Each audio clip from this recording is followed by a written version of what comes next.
Good afternoon. My name is Tamia, and I will be your conference operator today. At this time, I would like to welcome everyone to Paycom's second quarter 2025 financial results conference call. All lines have been placed on mute to prevent any background noise. After the speaker's remarks, there will be a question and answer session. If you would like to ask a question during this time, simply press star followed by the number one on your telephone keypad. If you would like to withdraw your question, press the star key followed by the number two on your telephone keypad. Thank you. I will now turn the call over to James Samford, Head of Investor Relations. You may begin. Thank you, and welcome to Paycom's earnings conference call for the second quarter of 2025. Certain statements made on this call that are not historical facts, including those related to our future plans, objectives, and expected performance, are forward-looking statements within the meaning of the Private Securities Litigation Reform Act of 1995. These forward-looking statements represent our outlook only as of the date of this conference call. While we believe any forward-looking statements made on this call are reasonable, actual results may differ materially because the statements are based on our current expectations and subject to risks and uncertainties. These risks and uncertainties are discussed in our filings with the SEC, including our most recent annual report on Form 10-K. You should refer to and consider these factors when relying on such forward-looking information. Any forward-looking statement made speaks only as of the date on which it is made, and we do not undertake and expressly disclaim any obligation to update or alter our forward-looking statements, whether as a result of new information, future events, or otherwise, except as required by applicable law. Also, during today's call, we will refer to certain non-GAAP financial measures, including adjusted EBITDA, non-GAAP net income, and certain adjusted expenses. We use these non-GAAP financial measures to review and assess our performance and for planning purposes. A reconciliation schedule showing GAAP versus non-GAAP results is included in the press release that we issued after the close of the market today and is available on our website at investors.paycom.com. I will now turn the call over to Chad Richison, Paycom's CEO and President. Chad? Thanks, James, and thank you to everyone joining our call today. I'll focus my comments on our second quarter achievements and highlight our latest AI command-driven product, IWant. I'll then turn it over to Bob for a review of our second quarter results and an update on our full-year guidance. We will then take questions. With that, let's get started. We delivered very strong second quarter results, and we are building on our momentum by continuing to strengthen recurring revenue growth and margin expansion in 2025. Outside sales continues to set records, and we recently released IWant, the most significant product in our company's history. We already have the most automated solution in the industry, and IWant delivers even more value to our clients through AI and automation. IWant will transform a client's relationship with Paycom and with its own business. Hopefully, everyone has seen the IWant demo we linked in today's earnings press release issued at the close of the market. If you did, you saw numerous use cases for IWant on the employee, manager, administrator, and executive side of the software. You also saw how IWant eliminates the need for a Paycom user to be trained on our software. With IWant's command-driven AI, users either type in or leverage voice-activated functionality to command the system, and IWant is designed to immediately provide the answer with accurate results. This means that navigation and asking others for system information is rendered obsolete. A critical component of AI is the data it pulls from, and because IWant pulls from Paycom's single database, it eliminates problems created by inconsistent or duplicative data sets. On the manager side, IWant supports HR teams and organization leaders with instant employee information.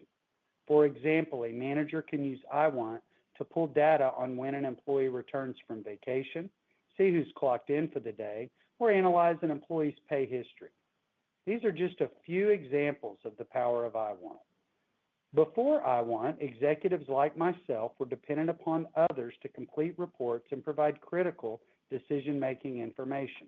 Today, in IWant's executive mode, executives using Paycom now have the information they need at their fingertips, enabling them to be daily users of our solution without ever having to be trained on the system. Just tell it what you want, and IWant delivers, making executives even smarter and more effective. Now, I can quickly find any information about my staff available in our single database because we track the entire employee life cycle and have data from applicant tracking, onboarding, Paycom learning, expenses, benefits, time and attendance, payroll, schedules, surveys, and more, all accessible through iWant. Early feedback has been phenomenal, with clients calling this a total game changer.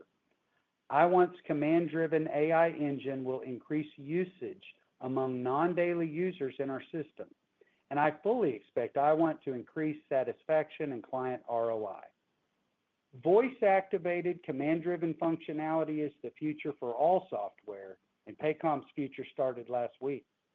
We invest in innovation to increase client value, and this is fueling strong sales for Paycom. Our sales teams continue to set new records every quarter, and I'm very pleased with their strong execution. Our sales force was recently recognized by Selling Power magazine as one of the best sales organizations in the country. This is a testament to our sales leadership, training, and culture. Finally, Time magazine listed Paycom amongst its best companies for a second consecutive year. Newsweek placed Paycom in the top 20 of their inaugural ranking of America's best online platforms and comparably recognized Paycom for best career growth and best leadership teams. I'd like to thank our employees for their hard work and commitment that are reflected in these awards. We had very strong results in the first half, and we are set up for continued strong momentum for the rest of 2025 and beyond. With that, let me turn it over to Bob. Thank you, Chad. Before I review our second quarter 2025 results and our commentary for the remainder of 2025, I'd like to remind everyone that my comments related to certain financial measures will be on a non-GAAP basis. We delivered very strong second quarter results. Total revenue of $484 million increased 11% over the comparable prior year period, with even faster growth in recurring and other revenue of 12% year over year, reaching $455 million. Interest on funds held for clients declined 11% year over year, as expected, to approximately $28 million in the second quarter of 2025. GAAP net income in the quarter was $89 million, or $1.58 per diluted share, based on 56.5 million shares. Non-GAAP net income for the second quarter increased 27% year over year to $117 million, or $2.06 per diluted share.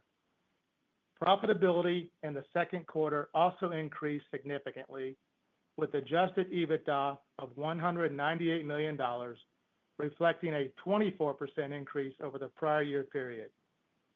Adjusted EBITDA margin was 41%, representing a 450 basis point increase over the prior year period. Margin strength in the quarter was driven by revenue upside, efficiency gains in G&A, and timing of marketing spend. We continue to invest in the areas of AI, product, and R&D, and as Chad mentioned last week, we introduced our most innovative development to date, iWant. Based on the strength of the first half of 2025, I am pleased to report that Paycom is in a very strong financial position, and we are raising our revenue and adjusted EBITDA targets for the year.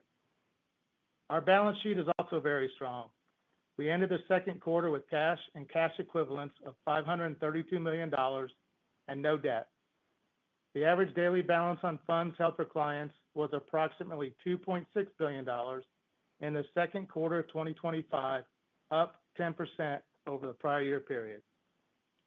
During the second quarter of 2025, we paid approximately $22 million in cash dividends. Earlier this week, the board approved our quarterly dividend of $37.50 per share, payable in mid-September.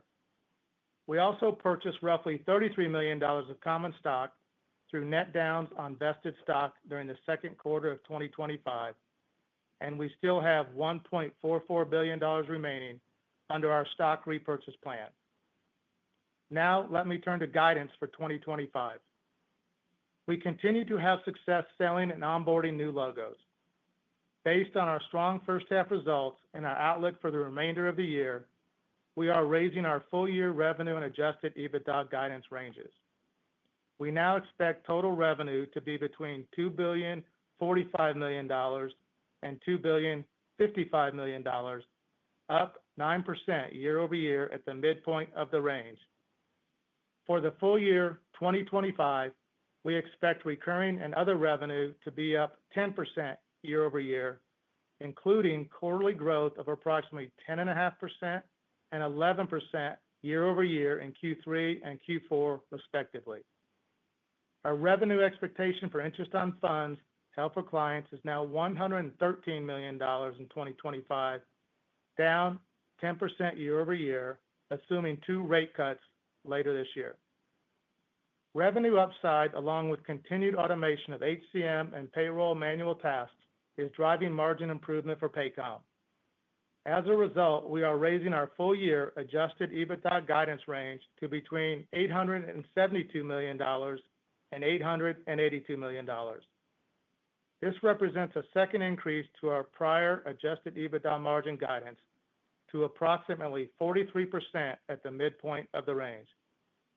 We plan to increase our marketing and R&D budgets in the back half of the year in support of the IWant product launch and additional innovation focused on AI and automation. Other forward-looking items include full-year GAAP and non-GAAP tax rates of 27% and 26%, respectively, and stock compensation of approximately 7% of revenues. We are pleased to see employees across the organization executing very well, which is driving our solid performance year to date. Our go-to-market and product strategies are working, and we are well positioned to deliver on our raised expectations for the year. With that, we will open the line for questions. Operator? Thank you. At this time, I would like to remind everyone, in order to ask a question, press star then the number 1 on your telephone keypad. In the interest of time, we ask that you please limit yourself to 1 question and 1 follow-up. We'll pause for just a moment to compile the Q&A roster. The first question comes from Raimo Lenschow with Barclays. You may proceed. Thanks. 2 quick questions, and congrats from me as well. The first chat is, if I think about IWant, how should we think about that in terms of, driver for the overall business? Is it just like, it's just a differentiation tool, and that basically helps you kind of against someone that doesn't have that kind of clean data structure that you guys have? And so then you kind of, sell better. And as far as I remember, there's not that many guys out there as clean as you. Or do you think eventually down the road there will be some monetization offerings as well? And then one for Bob, if you think about more AI, probably means you need some GPUs, etc. How should we think about gross margin impacts that potentially could come there? Because obviously they need a lot more money and compute. Thank you. Yeah, I'll start, Raimo. IWant is Paycom's, voice command-driven AI tool, and it really just revolutionizes how people actually access and navigate a system now. And so think of any piece of software, any system in your life that you have to navigate. Imagine just commanding it. And we find that makes it easier for the employees. They don't have to learn a system. They can just go in and command what they need or ask what they need. Employees don't enroll in benefits all the time. There are certain things in our system that they don't do all the time, and so there's not a need for them to be experts at it. So on the employee side, it automates everything. Same thing on the client side. For me, I'm not a daily user in our applicant tracking system. So if I wanted to get a resume, I had to make a phone call. I'm not a daily user in our benefits administration system. And because I'm not a daily user, because I'm not set up as a user in those systems, I couldn't get access to certain information without contacting people. Well, now I can get access to anything. I just ask IWant, it'll go pull someone's resume for me. It'll pull all their past job history, pay history. It'll tell me who's all clocked in right now, who's late for work today. So basically right now I'm an expert in our system because I'm utilizing the IWant command-driven tool, which allows me to interact with our system differently.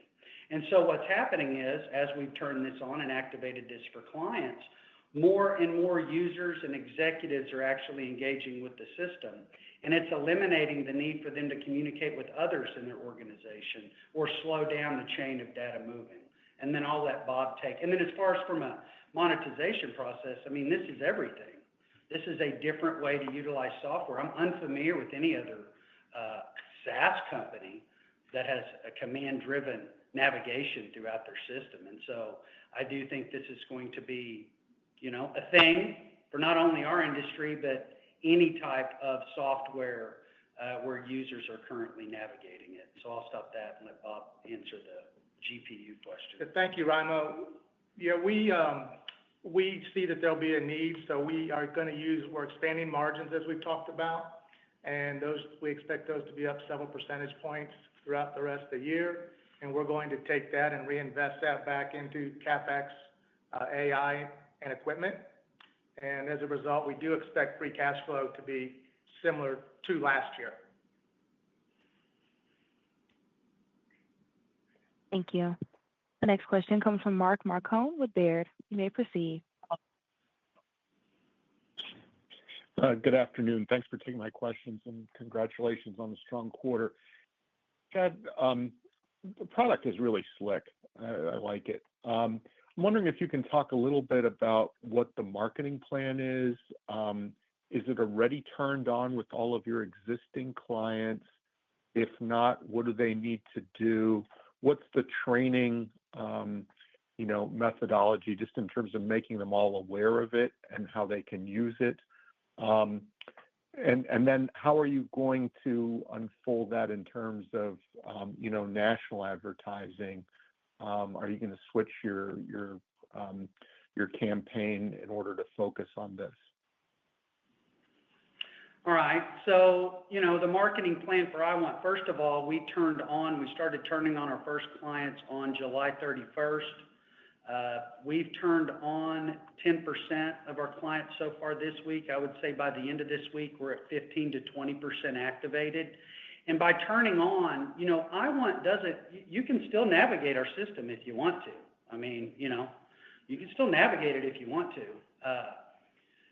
But most people, once they get on IWant, they stop navigating it at the employee and other levels. And so it doesn't, if someone wants to keep using the system after IWant the way they used to use it, they can. But once IWant's there, we found that people don't. And so activation is about turning it on and making sure people understand what IWant does. If you ask it where the closest gas station is to your location, you're not going to get a good response.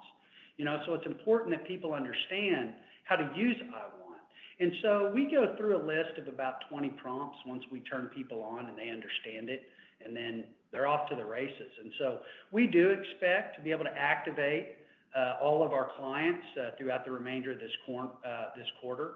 There's not really any lift for the client on this. This gets them easy access. I mean, it's almost a reward. It's a reward for our sales reps for all the hard work they've been doing to get us to this point. It's a reward for our service individuals for all the hard work they've been doing.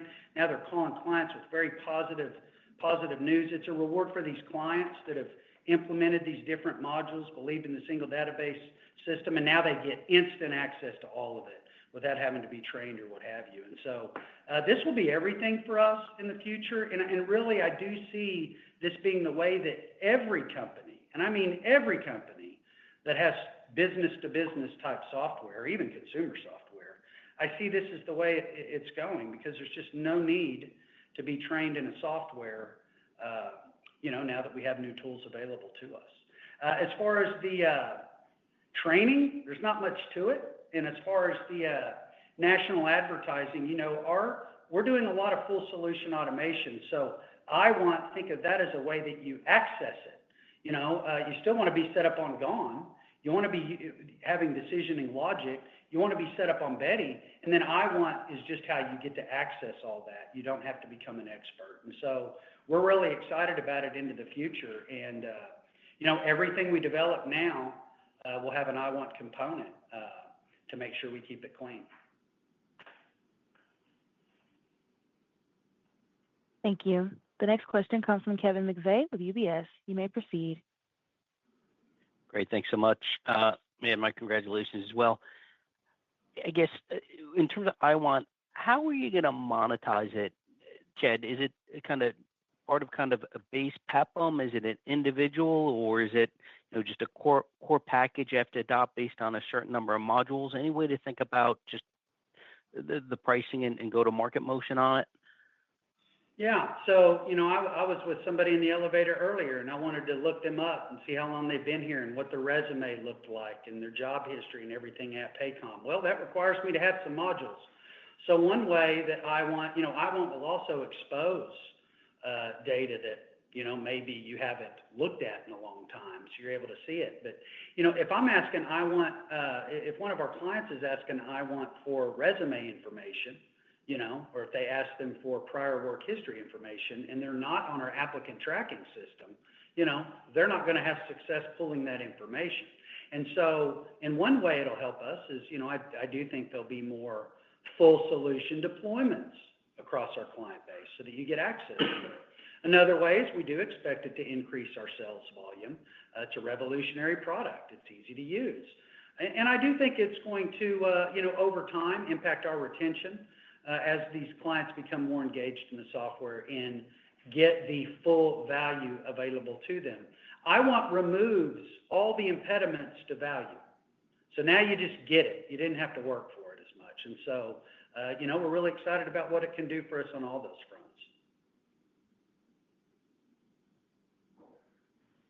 Thank you. The next question comes from Steve Enders with Citi. You may proceed.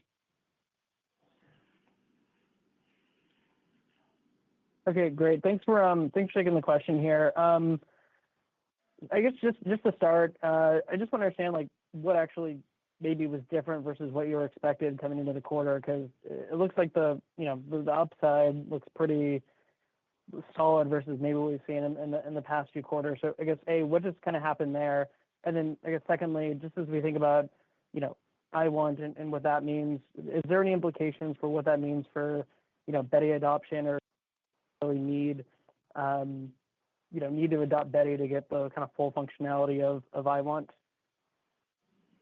Yeah, I mean, I think as far as the quarter, we've been talking about record sales, and eventually those things materialize and they turn into revenue as they start. That's something that we've been focused on. I would say our sales organization's been doing a great job, and so we've had some outperformance there, and I think you're seeing some of that here. And then as well as, on the margin side, I mean, we continue to see efficiency through our full automation goals. And it does slow our pace of hiring a bit, and also our willingness to backfill some open positions just because of all of the automation. So, we're getting some more efficiencies on that too. As far as implications for Beti adoption, it's not required that you've implemented Beti to get value out of IWant.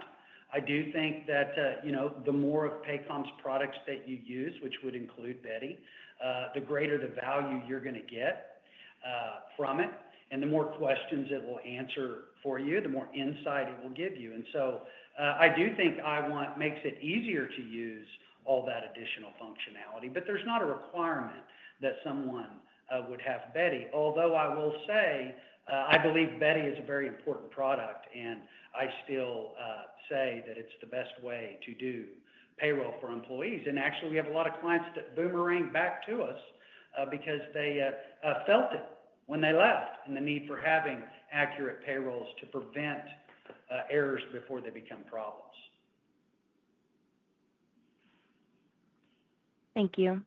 The following comes from Jason Celino with KeyBanc. You may proceed. Yep. So, admittingly, I looked at the demo, 30 minutes before this, and it looks pretty intuitive and helpful. But Chad, I mean, I think you're calling it the biggest release since the company's founding. That's quite, a bold statement. But you're obviously not charging for it. How do you envision, recognizing the full value that you're providing here? I hear you on the full platform sales, but what are some other mile markers we can kind of think about? Well, I mean, I just mean what I said. It is the biggest. I mean, an F-16 is hard to fly. I mean, sometimes you can have a lot of different people that know it. The more you add to it, but we've made it one button or a command that now you can fly the whole thing. So that's what I mean is it's our biggest development. I mean, we've removed the barriers to value. The more you add, the more functionality you have in these types of systems and enterprise type systems. It does require a level of training for someone to be able to deploy it. Even some employees require some level of training. This removes all of it. And so, it's the biggest innovation that we've ever done at our company since its founding, just because of the impact that it has. Clients are just overjoyed by it. They're really overjoyed. You walk the floor here in service and you hear them talking to our clients. They're amazed, and it's working very well for them, and they deserve to have it. So I'm going to really stand by that. Not only is it the biggest development, I think by the time we do version 2 and 3, I don't even know what else I could develop after that, as we have the full solution automation on the back end. So, I'm going to really stick by that. And then how we're going to recognize the full value, I think was your other part. Is obviously in our go-to-market. It impacts that. And then again, when you remove barrier to value, that increases the value that your clients are getting. And so when you can do that and they don't have to do that work, we do think that that's going to create a more meaningful relationships with our clients, more meaningful relationships they have with our system. And we do think that will impact retention. And then just a quick follow-up for Bob. The 12% you saw in recurring in the quarter, very impressive. Hear you on the back half, the slight decel, but was there anything in second quarter from like a one-time perspective that or timing related? It's just I'm trying to understand the beat and then the implied decel in the second half. Thanks. Yeah, thanks, Jason. No, there wasn't anything on a one-time beat other than the timing of the marketing spend that we've been pretty consistent about in the first and second quarter. And then obviously we never know what we can anticipate in the fourth quarter for bonus runs and et cetera. Thank you. The next question comes from Daniel Jester with BMO Capital Markets. You may proceed. Hey, good afternoon. Thank you for taking my question. Bob, I wanted to go back to a question earlier in a comment you made about free cash flow. I just wanted to clarify, is that free cash flow dollars or is that free cash flow margin? And I wanted to see if it contemplated any sort of tax benefits from the new tax bill. Yeah, Daniel, so that was margin, and we are evaluating the BBB now. There will be some cash flow benefit on that in 2025, and that's built into our guide. Okay, thank you. And then just on the sales and marketing investments, I guess, should we anticipate, this is a very intuitive product, but maybe you want to devote a little more resource back to the base to sort of help people out in those initial phases. Is this maybe temporary investment that we're going to be able to harvest in 2026, or do you think this would be a more substantial push? Thank you. I think you're talking about our sales and marketing spend as we look into the remainder of the year. We did know IWant was coming out, and so we have been preparing for that spend in third and fourth quarter. I've always said with marketing, you don't just throw dollars at it. You have to measure it. It's got to be having a return. So we're always cautious on marketing spend and we measure it, but it's our intent right now to, maximize our budget into third and fourth quarter for marketing just because of the opportunity that we have right now with this.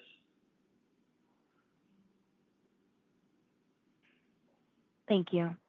The next question comes from Jared Levine with TD Cowen. You may proceed. Thank you. I just wanted to dig in terms of 2Q. You had a pretty notable sequential increase in the within CapEx, specifically on PP&E, and it sounds like you're contemplating pretty healthy spend there as well for the remainder of the year. Can you dig into what exactly you're spending there and kind of when potentially that could taper off? Yeah, I can take a little bit of this, Bob, and then you can jump in. We've always developed and hosted our own platforms. And as we move into AI, it does require a certain level of spend. So as we look at that, I do believe it to be more transitory in nature. But as we look at that, that's going to be front end loaded for us right now, and that's really what we're looking at. And a lot of that's going to be through CapEx. I think Bob explained kind of. We do expect to take the benefit that we're receiving in the additional margin creation right now and put that into some of these CapEx expenditures. And then we would expect our margin for free cash flow to be not dissimilar this year to what it was last year. Again, I do believe these spends will be more front-end loaded and transitory. So, we'll go from there. I don't know, Bob, if you have anything to add to it. No, the only one thing I'll add, Chad, is that, we see this as a growth opportunity for us, and we have the capital to take advantage of it right now, and that's what we're doing. Got it. And then just one more here. Can you talk about your back-to-base sales productivity by CRRs year to date? I mean, they've been back in the field. So, as I've mentioned before, it's kind of a per territory basis. We did kind of change, the way that group books and starts deals a while back that I mentioned. And that really became the new normal. But they are having success. They're more successful this year than what they were last year. And, we'll just see how time works those out. I do think I1's going to help them quite a bit because, again, in order for you to get the full solution automation, you need to have the full solution. And, there's no better way to get it than just asking for it. And that's what I1 helps you with. Thank you. The following question comes from Alex Zukin with Wolfe Research. You may proceed. Yeah, hey guys. So maybe on I1 specifically, when you think about how it fits into the overall product strategy with Beti, maybe help us a little bit where you're getting the most customer interest. What does success look like for I1? And also any update or mix around retention with Beti and kind of as you see that mix with Beti and I1 across your customers growing, kind of where is the opportunity for retention in that world to go to? Yeah, I think both produce significant retention opportunities. I mean, I think they're both the best way to do something. But the way to think of I1, I mean, it runs through our entire system. So, Beti touches multiple modules. I1 touches every module and every piece of data in our system, every field, everywhere. So it's quite a bit different. Your users of I1 is going to be everyone. Your users of Beti, you're going to obviously have the employee at the time where they're doing payroll, and then you have the payroll department and what have you. Both significant and very important. But think of I1 as just a new way to access information. I mean, you could look at this the way you access your bank, the way you would just talk to it and tell it what you need. Like I can go into I1 right now and say, I had a baby, need to add them. It'll add them. I can go into I1 right now and ask who somebody's spouse or wife is, and it does it. I mean, it'll bring it up for me. So I can ask it anything. If the data is in our system, it's going to respond and give me that data. And so, we're really excited. And that's really a giant change in our industry, but really any industry where you use software, where you're now voice activated, command driven throughout the software. So they work a little bit different than each other, but I1's just going to make Beti sweeter, I guess would be a better way to put that.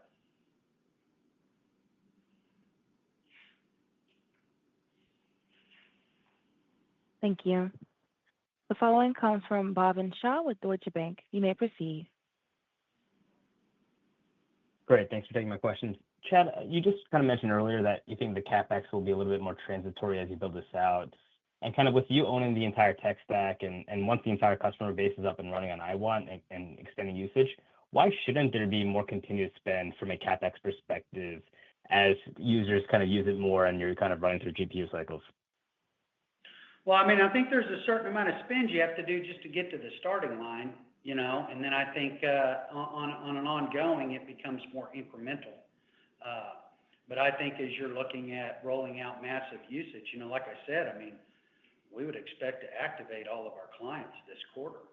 So, there's going to be a certain level of first hit as they're using it, which we're already seeing.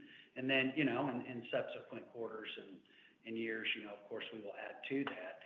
Also kind of you see it over time, the cost of technology comes down, but the cost of power doesn't, and so there's just different things you have to look at as you go through building these things out. And we've incorporated all of that in our guidance and in our, on our comments today. And just, I guess, just following on that, just given how useful IWant looks and how intuitive it is, why not more directly monetize it on a PEPM basis or a usage basis versus kind of indirectly monetizing it on better sales and driving attach of other modules? I believe that every client should access their data this way. And, we've had clients that have been with us a long time, and there's no reason to make them pay to get the value that's available for them, where I really think that this is just going to take off for us. So, I really just don't think we need to do that. Plus, I don't want to spend a lot of time having to go out and sell clients and charge them on things that I can really get them to use the full utilization of the system. And I believe that will create other opportunities for us, both with these clients and definitely with prospects. So, I think we have to be careful to stop and pick up the change on the ground when there's opportunities out there if we remain disciplined and really help the clients achieve the value available to them. Yeah. The next question comes from Joshua Riley with Needham. You may proceed.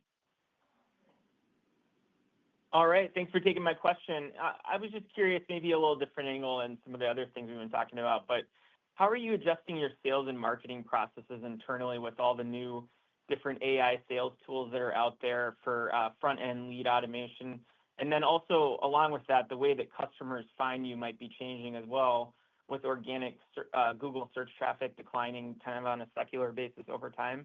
How do you kind of square all these items up to manage sales efficiency over the next few years?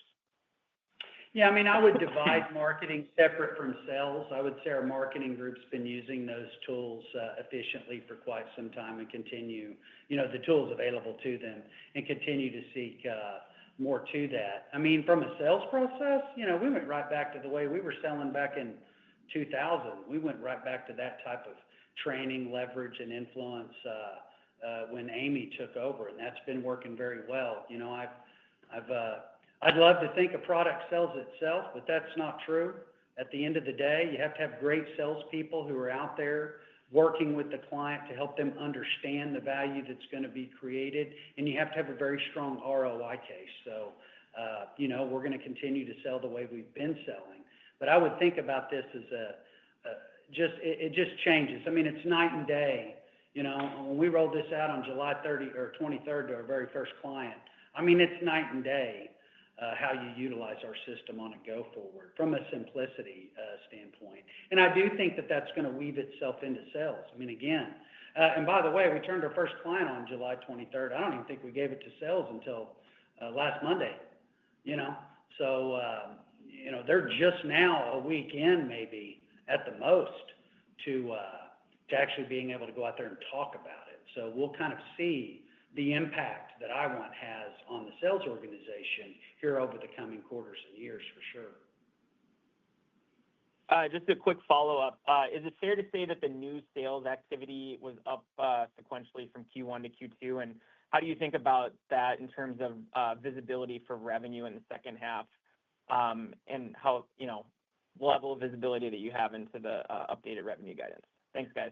I mean, what I would say is, we were talking about record sales in first quarter, and, we just reported second quarter, and now we've talked about record sales in second quarter. So, obviously, those haven't really, a lot of those haven't started yet. So, I'd say most of those haven't started yet. And so, those will be reflected in subsequent quarters. And then, we always guide to what we can see, but I would say there's a level of excitement across Paycom right now that's different than it's been in a long time. And, we've always been a pretty exciting company anyway. Thank you. The following comes from Siti Panigrahi with Mizuho. You may proceed. Oh, thanks for taking my question. And Chad, I want to ask about the demand environment, how you're seeing, in the first half and your expectation for second half. And then are you seeing any kind of changes, in the competitive landscape, especially with all the consolidation that happened recently in your space? Yeah, I mean, I would say our demand environment remains strong. I've always said we also create demand, and remember, we have less than 5% of the total addressable market just in the U.S. even, and so there's many opportunities. From a change in the competitive market, I think they all got a lot less competitive a couple of weeks ago, to be honest with you. This is going to be a thing. I mean, you guys will kind of see this will be a thing moving forward. I mean, our client feedback's been really good. I think that I know competitors will say they have the most automated, the most this, the most that. But if you can't talk to it, it's not the most automated. It's not the most modern. People might want to drive an old car or motorcycle or fly an old plane. I mean, those things are nostalgic and cool, But driving an old HCM system around, it's not cool. It's just sad. So, I do think that you're going to see a lot of clients gravitate toward this type of experience because why should they work extra hard to get the value? And which is why we created it in the first place. Great. Thank you.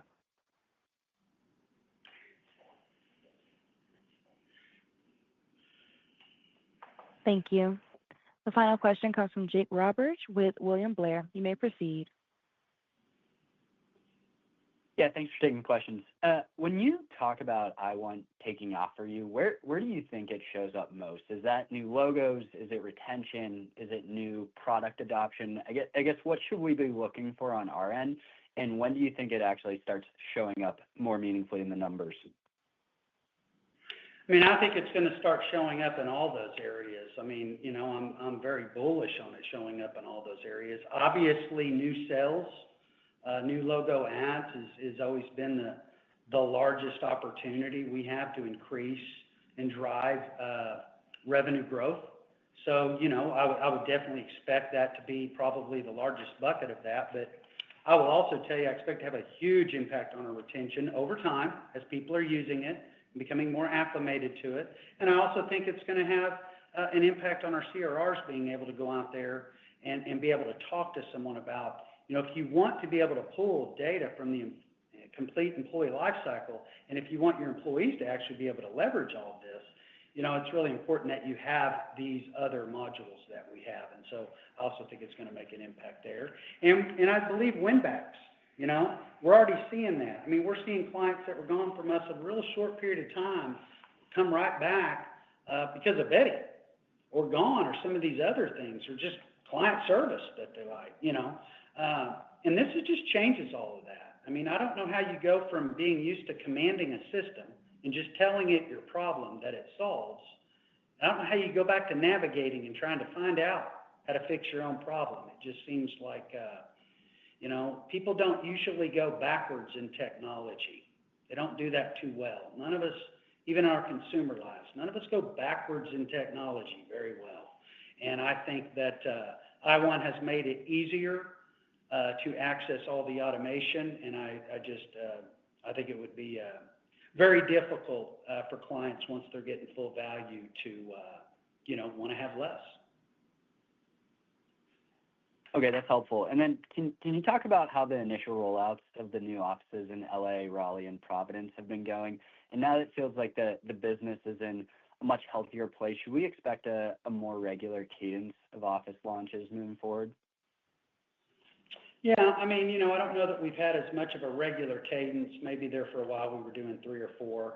Our sales organization's doing very well right now. In fact, one of those offices, I'll go ahead and call them out, I think it's Providence, hit $1 million in new sales faster than any of our offices have ever gotten to it. So, they're ramping up well. And again, the more successful offices we have, the more successful managers we have, the more successful backfill for those managers we have, the better the opportunity we have to open up additional markets. And so that is a part of what we're doing, as well as increasing the dollar volume in every territory that kind of gets us to those next levels. Thank you. This concludes the question and answer portion of today's call. I will now turn the call back over to Mr. Chad Richardson for closing remarks. Well, I want to thank everyone for joining the call today. We look forward to speaking with many of you over the coming months. We will be participating in several investor events this quarter, including Deutsche Bank Technology Conference on August 27th in Dana Point. Then on September 3rd, we will be attending the Citi Global TMT Conference in New York City. We will also be hosting meetings at the Wolf TMT Conference in San Francisco on September 10th. With the strong results and the recent launch of iWant, I'm even more excited about how the future is shaping up for Paycom. I want to thank all of our employees for their contributions to our success. And with that, operator, you may end the call. Thank you. This concludes today's conference call. You may now disconnect.